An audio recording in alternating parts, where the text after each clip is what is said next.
Nang magpa-interview na po, siyempre yung SMNI, yun man lang ang nag-interview sa kanila.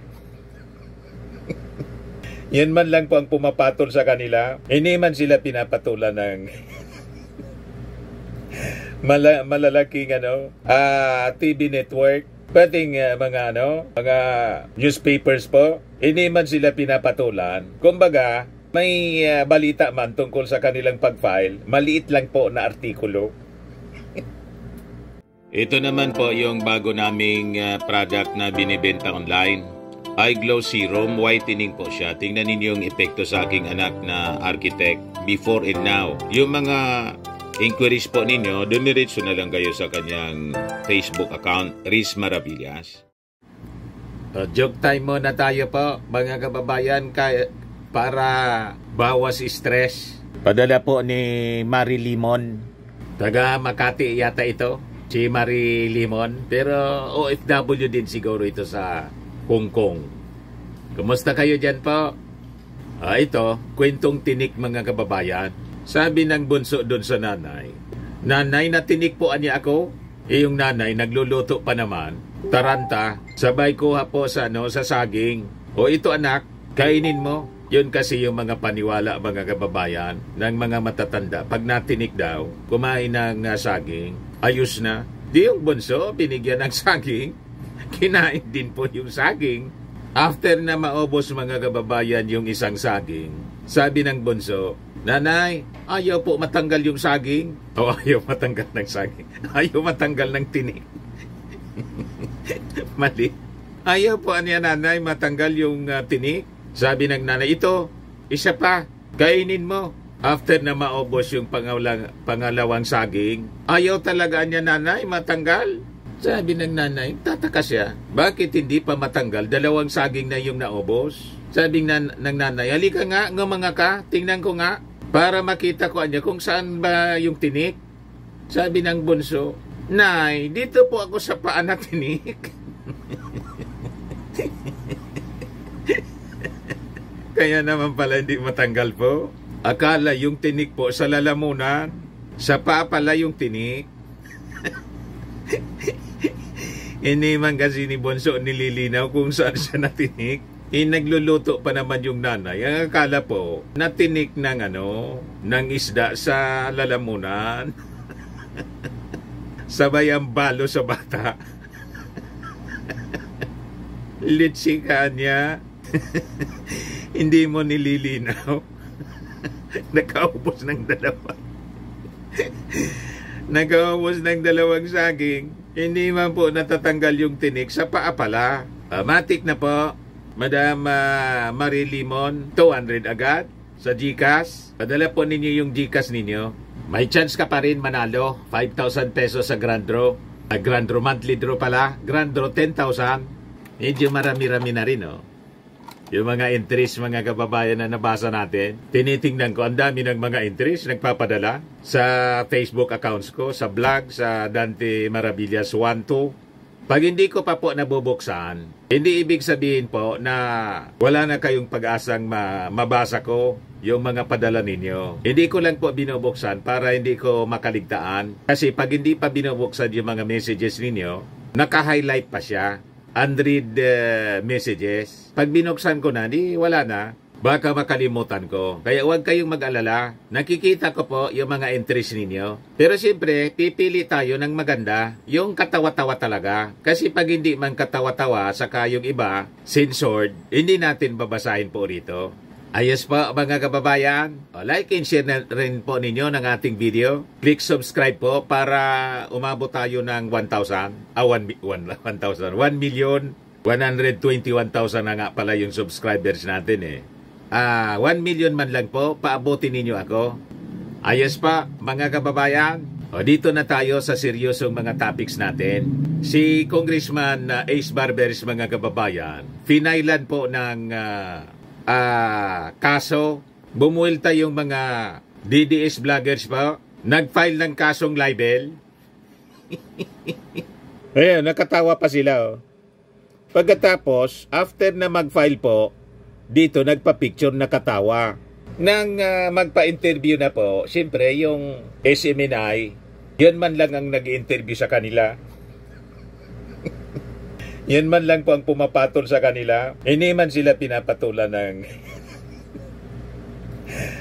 malalaking TV network. Pating mga newspapers po. Hindi man sila pinapatulan. Kumbaga, may balita man tungkol sa kanilang pag-file. Maliit lang po na artikulo. Ngayon, nang magpa-interview, nagpa-press-con sila na sila man lang. Yung SMNI man lang yung nagko-cover. Iyakan po sila doon. Ang akala ko ba, maiisog kayo. Nagpa-picture kayo, nag-file. Nakangiti kayo. Yan o. Pagkatapos, nang magpa-interview, nung nagpipress ko na po, nag-iiyakan na sila. Talagang mga abnormal, mga kababayan. Mamaya, ipakita ko sa inyo mga kababayan. Ito yung news ng SMNI. Tingnan, Representative Ace Barber sinampahan ng patong-patong na kasong libel ng ilang social media influencer sa Quezon City Prosecutor's Office. Kahapon po ito. March 5, 2025. Yan ay matapos silang direktang inakusahan ni Barbers na mga narco-vloggers at may koneksyon umano sa Pugo. Kabilang sa mga nagsampa ng kaso laban kay Barbers ay sina Dr. Lorraine Badoy, Attorney Trixie Cruz Angeles, Crisette Chu, Cathy Binag, Joey de Vibre, MJ Kiambao Reyes, Mark Anthony Lopez at iba pa. Tapos nagpa-picture. Mga kababayan, dala yung kopya ng asunto. Nagpaka-smile. Tuwang-tuwa sila. Pagkatapos, nung magpa-press con, nag-iiyakan na. Drama. Ayan sabi diyan, kung kami ngayon ay mapatahimik at ngayon ay matakot na kayo ay matakot na mas lalakas pa ang loob ng mga korap para makapagnakaw. Si MJ Kiambao Reyes, pakinggan natin mga kababayan yung drama. Mas lalakas pa ang loob ng mga korap para gawin ang kanilang mga karumal-dumal na pagnanakaw. May paiyak-iyak pa Kung kami ngayon, at kung kayo rin, ay matakot na. As I was on my way here kasi. Giiyakan? Yung mga anak ko. Si Cathy Binag. And they did not want me to go here. Kasi nga, syempre, ang hirap kalabahanin ng gobyerno. Pumasok kayo dyan sa gulong yan. Sumubra kayo sa mga pagsasalita. Pagkatapos ngayon, mga iyakin pala kayo. Di ba? Tapos, ang sabi ninyo, mga maisog kayo. Lahat baliktad ang mga sinasabi ninyo. Ang maisog, panindigan ninyo yung kaisugan ninyo. Walang iyakan. Pinili ninyo magkasabit-sabit yung buhay ninyo kasi. Parang si Harry Roque, nagtatago. Sa susunod yan, ganun din ang mangyayari sa inyo kasi imbes na harapin ninyo yung subpena, pinasubpena na kayo ng Congress, tumakbo kayo sa Supreme Court. Pagkatapos ngayon naman, nag-file kayo ng libel. Tapos sa press con, ganun pa rin yung ginagawa ninyo. Pinagmumura si Ace Barbers. Lalo ninyong nilalagay sa problema yung sarili ninyo. Parang yung idol ninyong si Sara Duterte. Yan ang problema O ngayon, iyak kayo ng iyak. Yan mga kababayan. Ng mga mambabatas, ang hirap Hindi to biro itong ginagawa namin dito ngayon. At ang mga nakikita niyong mukha rito, ito yung mga handa actually na mamatay para sa bayan. Gustong maging hero. Handa daw mamatay para sa bayan. Pamilya, diba? Last year pa, sinabihan na ako ng nanay ko. By the way, my mom-in-law are both bedridden. And nasa mga last few days na sila ng kanilang mga buhay. Yun pala, pumasok ka pa sa problema. Na maglaan ng oras para sa mga ganito. Last year, Binalaan na niya ako. Sabi niya, anak, pwede ba maghinay-hinay ka na muna? Huwag ka na muna. O kita mo, pinayuan ka na pala ng nanay mo, matigas ang ulo. Yan ang kasi, pag matigas ang ulo, yan ang inaabot pag hindi nakikinig sa magulang. Tama po, MJ Kiembiao Reyes. O ngayon, nasubo kayo sa problema. Pagkatapos ngayon, nag-file kayo ng kaso para sa bayan. Dinamay pa ninyo yung bayan. Wala man nagsabi sa inyong mga mamamayan, kayo-kayo man lang ang nagpapaniwala sa sarili ninyo na ang ginagawa ninyo para sa bayan. Walang para sa bayan na panggugulo sa gobyerno na naglilingkod ng tapat sa bayan. Tama? Yan ang sinasabi niya rito. Itang malapit sa mga Duterte because I'm sure pag-iinitan ka. Huwag ka na munang kumontra o mag-criticize sa Drama But of po. course, my mom knows me na kahit sabihin niya yon, hindi ko pa rin mapipigilan You see? na magsulat, na mag-criticize, o na maglahat ng anyon sa social media. And then just few months ago, inulit niya ulit, anak, tignan mo, nag-iinitan na kayo, ganyan-ganyan. Tigilan mo na muna kasi, kita mo, hindi ako makatayo. Ano kita dadalawin sa Kasalanan nila lahat. Gumawa sila mga kababayan ng sarili nilang problema. Tulad ng mga pinaglilingkuran nila. Si Digong sana tahimik na siya. Nakapaglingkod na rin siya for 6 years. Ginulo niya yung buhay niya.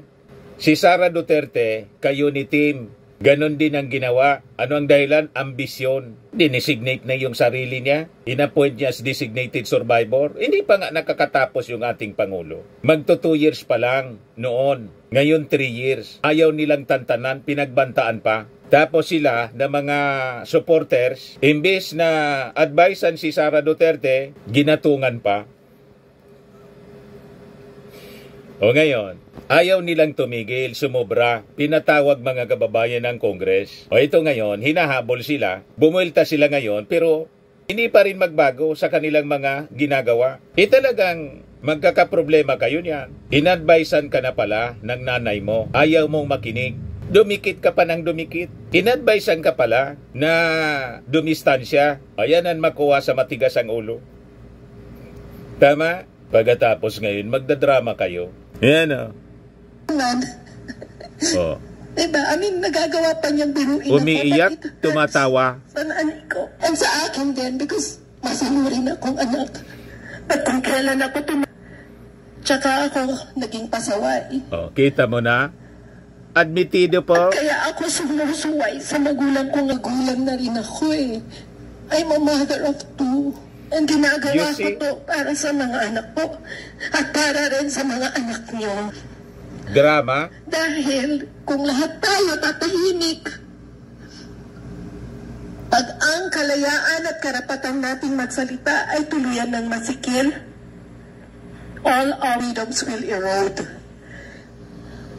Walang sumisikil. Hanggang ngayon nga, sige pang daldal ninyo. Lang, yung pagdaldal ninyo, sobra. Yung freedom of expression ninyo, hindi sinisikil. Sige pa nga ang pangmumura ninyo. Ito pa yung isa. Pakinggan ninyo ang tapang-tapang nito. Gagamitin natin na pagsukat kung may maling ginawa ang mga vlogger, ay yung mararamdaman ninyo. Mga government officials po kayo. Kayo po ay halal ng bayan. Pinahiram lang kayo ng kapangyarihan na mga taong kinakayan-kayanan lang nila. This should be this should be to everyone. Nagmamagaling kasi po sila. Kailangan po natin na manindigan. Kala Kasi nila, kapag sila rin yung tama. Itong mga to, anong mangyayari sa atin? Anong mangyayari sa generasyon? Anong mangyayari dun sa mga susunod na... So yun po, nagpa-press con sila after na mag-file ng libel case laban kay Ace Barbers, kay Congressman Ace Barbers. Ngayon, sabi ni Ace Barbers, harassment man lang niya yan para i-derail yung congressional probe. Yan o. That is a pure harassment meant to stop the ongoing congressional probe into their alleged links to illegal drugs and Philippine offshore gaming operators. Sabi po ni Congressman Barbers, Tako tumarap yung mga yan sa TRICOM. In fact, anya, their basis for filing a libel case against me is pure harassment para lang mahinto ang investigasyon at committee hearings. They're saying anya na tinawag ko silang narco-vloggers at pogo-vloggers. Totoo, sinabi ko na may mga vloggers na patuloy na nagkakalat ng fake news laban sa gobyerno at mukhang pinopondohan ng mga sindikatong ito, but I never named names. Malamang sa malamang mga kababayan, yung kasong libel, ibasura man lang ng korte. Wala man daw siyang pinangalanan, sabi ni Ace Barbers, kung sino specific na mga vloggers. Sila ipinatawag para sa investigasyon sa pagpapakalat ng fake news. You see? Ginawa sila ng mga resource persons sa issue ng pagkakalat ng mga fake news sa social media. Kasi ang objective ng Congress, mga kababayan, makapag-craft ng policy, ng batas. At isa na nga na sa pinag-iisipan po, mag-register ang bawat social media vlogger para maiwasan po yung mga trolls and to ensure accountability. Maganda naman yung objective ng congressional hearing. Ako nga po, pabora tayo. Dapat mag-register talaga to ensure accountability. Lalo may mga vloggers po, hindi pinapakita ang mukha. Di ba? Ang daming mga trolls. Kahit yung mga nagre-react po dito sa mga videos natin, ang daming trolls. At ang sasama ng mga post nila. Kailan po ako, hindi man apektado sa mga sinasabi nila. Di ba? Kahit anong sabihin ninyo, hindi ako affected. Kasi sabi ko nga, kilala ko yung sarili ko eh. Siraan pa ninyo akong siraan. Bayaran. Kilala ko ang sarili ko at kilala ko ng pamilya ko. Kung ano ako, sino ako. At yung mga kakilala ko, halimbawa pa magduda sila, wala akong paki. Hindi man ako humingi sa kanila ng pambili ko ng bigas. Tama? Sabi ni Barbers, yung aking remarks niya were made during a privileged speech in Congress which is legally protected. Privileged speech niya. Legally protected. Kaya malamang ibasura lang yun ng korte. Iyakan sila uli.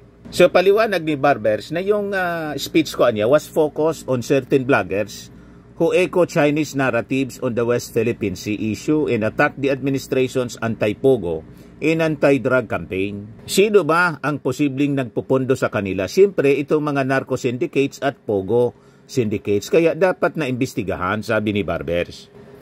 He stood firm on his request for the NBI to probe bloggers who abuse social media platforms for misinformation. Dapat magkaroon ng code of ethics para hindi ito magamit sa paninirang puri o sa pagbibigay ng kaguluhan sa bansa. Adding that the NBI is already working on the investigation. Meanwhile, the complainants claim that Barbers' accusations have caused them sleepless nights and fear among their families. Yan ang sabi ni MJ, kaya iyak-iyak siya, Kiambao Reyes. Kasalanan ni Congressman Ace Barbers. Pinili ninyo ang ganyang buhay. Tulad ni Sara Duterte at ni Digong na pwede sana na nakipagtulungan sa administrasyon kayo ni Tim. Ayaw ninyong tigilan. At ang akusasyon ninyo sa administrasyon, weak leader. Tawag ninyo sa Pangulo, bangag. Yan ang buwelta sa inyo. Ngayon, iiyak-iyak kayo. Hindi na kayo makatulog. Kaninong kasalanan yan? Kung nanahimik kayo at tumulong para sa progreso ng ating bansa, o di sana, walang kayong inabot na ganyan na problema. Sumobra kayo. Kung magmura kayo at mag-akusa, wagas. Si Sara Duterte, bakit may impeachment complaint sa kanya? Bakit siya na-impeach? Dahil sa kanyang pagmumura, pagbabanta, at ayaw ipaliwanag yung confidential funds kung paano ginastos. Kung pinaliwanag niyang maayos yon, di walang impeachment. Lahat ito kagagawa ninyo. Ngayon, iyak-iyak kayo. O ngayon, ito pa ang pwedeng maging dahilan kung bakit sila lalong iiyak. Ano ay niya yan, Mr. Maravillas? Ito. May survey, mga kababayan, na ginawa, Pulso ng Bayan. 2025, yan o. Mayoralty preferences in Davao, February 2025. Social Pulse, Philippines. Pulso ng Bayan, 2025 election, City of Davao. Talo na po sa ratings ni ano. Mananalo si Nograles, si Carlo Nograles, 43% na. Si Digong, 38%. Yung independent candidate may 15%. Tapos, Joselito Tan, 2%. Julaine Jonathan, 2%. Si Carlo Nograles na po yung leading. So, pag natalo si Digong, para mayor dyan sa Davao, tapos na po ang political career ng mga Duterte. Si Inday po, damaged goods na.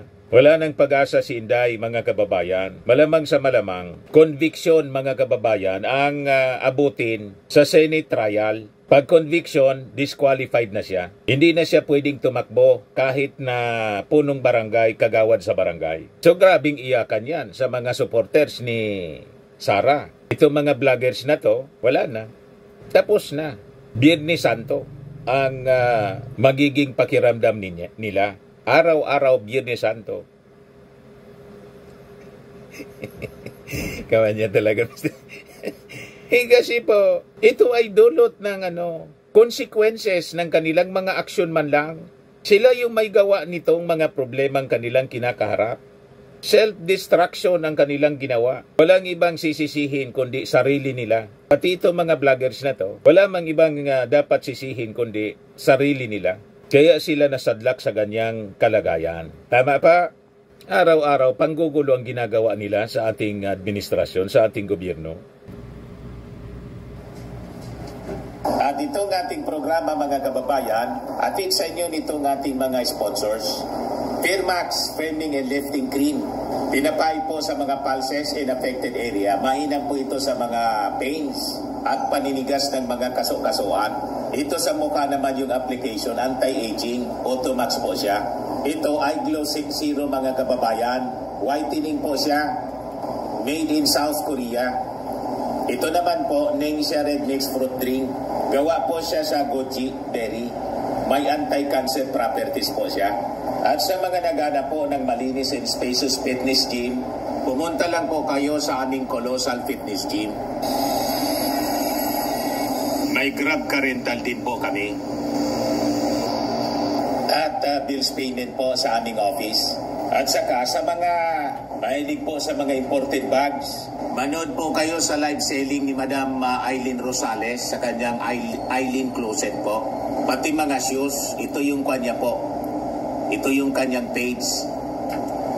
Kita ninyo, napakagandang mga online selling po siya. Si Madam Aileen Rosales. At cellphone number niya po, 773-798-7816.